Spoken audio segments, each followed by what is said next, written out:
अहाँ के देखा देखी ये देखलिए ये कि अगला साल 2 या 3 आदमी अहाँ के देखला से केने रहे, लेकिन एहि बेर जे देखलिए 10-12 गो कोला में नम्हर नम्हर कोला में सब बढ़िया से केलक है, मोन से केलक है।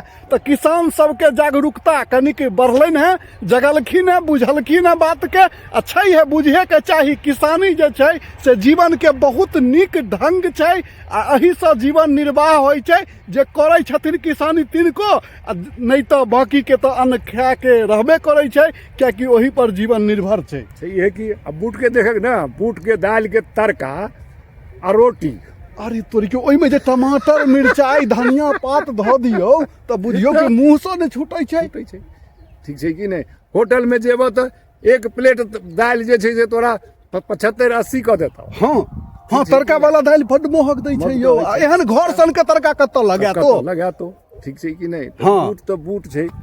तो सब गोटे बुझलिए ने, चना के खेती, बूट के खेती एहि बेर अपना सबके गांव में, क्षेत्र में, खेत में बहुत भेलैया आ नीक भेलैया। सब फसल नीक छै से तो अहाँ के गाछक दृश्य देखाए देलहुँ है, आ धीरे धीरे देखबते रहो बेरा बेरी। तो सब गोटे कुशल रहू। धन्यवाद। जय मिथिला, जय मैथिली, जय भारत माता।